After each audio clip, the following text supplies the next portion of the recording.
구글 얼스로 따라가 보는 바울의 3차 전도 여행 5편 드로아에서 앗소까지.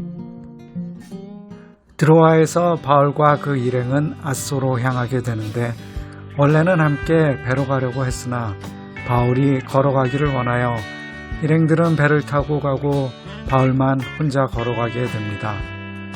육로로는 약 47km로 새벽에 출발해 밤늦게까지 걸으면 하루만 해도 도착할 수 있는 거리입니다. 배로는 약 60km로 당시 배로는 6시간 정도 걸리는데 사도행전은 일행들이 먼저 출발해 앗소에서 바울을 기다렸다고 설명하고 있습니다.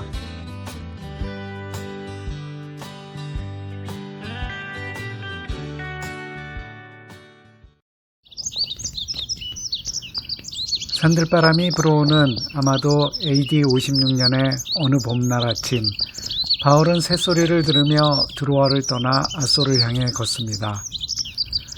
바울은 왜 갑자기 혼자 걷기를 원한 것일까요? 사도행전 20장 22, 23절을 보면 성령께서는 이때쯤 바울에게 이번 전도 여행이 마지막이 될 것이라는 것을 예고하셨음을 알 수 있습니다. 앞으로 예루살렘에서부터 닥쳐올 고난에 대해 생각하며 아마도 바울은 하나님과의 방해받지 않는 대화의 시간이 필요했던 것 같습니다. 드로아에서 앗소까지는 마을도 별로 없고 벌판과 부드러운 능선들이 이어져 있어 조용히 생각하며 걷기에는 최적의 길이었습니다.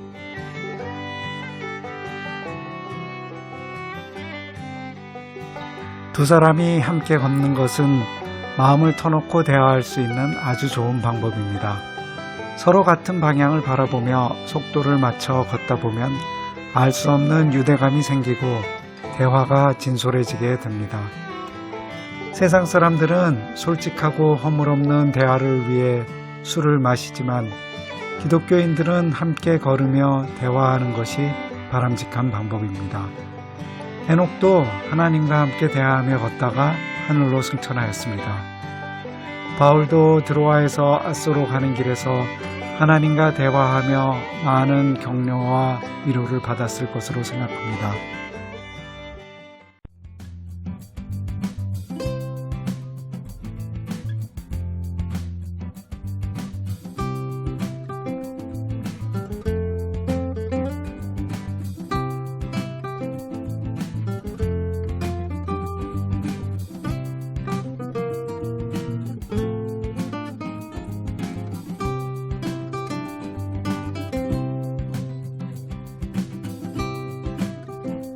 저 자신의 이야기를 잠시 하자면 저도 걷기 매니아여서 이민생활 당시 캐나다의 광대한 자연을 매일 저녁 2시간 정도 걸었었습니다. 맑은 공기를 마시며 조용한 숲길을 걷다 보면 하루의 피로와 스트레스가 씻은 듯 사라집니다. 저는 천연계를 하나님이 쓰신 제2의 성경이라고 생각합니다.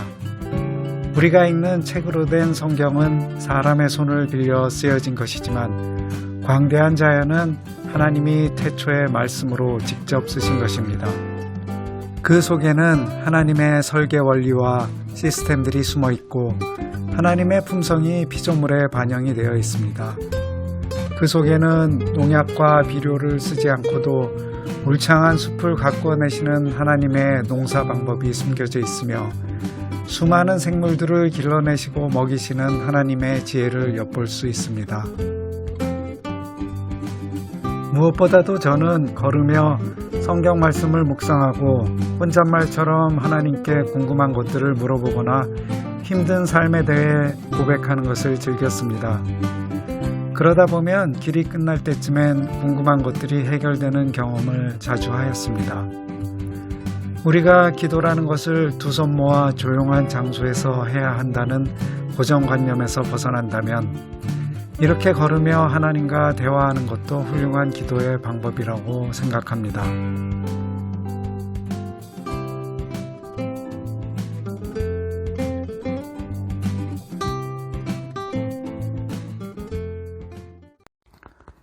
이제 앗소에 도착했습니다. 고대에도 아소로 불렸고 아직까지도 그 이름으로 불리고 있습니다.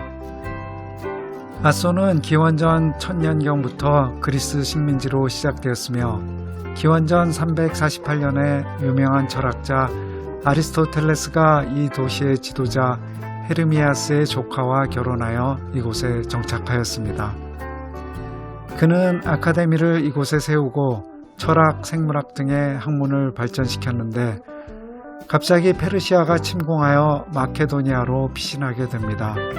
그리고 그곳에서 알렉산더 대왕의 어린 시절 가정교사가 됩니다.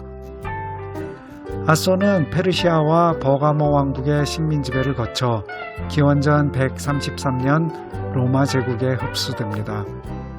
바울이 방문했던 시기는 도시의 쇠퇴기였으며 이후에는 작은 항구 마을로 남게 됩니다. 지금도 폐허가 된 당시 도시 흔적들을 볼 수 있으며 아데나 신전이 가장 유명하였다고 합니다. 아소에서 일행들을 다시 만난 바울은 함께 배를 타고 여행을 계속합니다. 다음 시간에는 아소에서 미둘렌의 기오, 사모, 그리고 밀레도에 이르는 여정을 살펴보겠습니다. 감사합니다.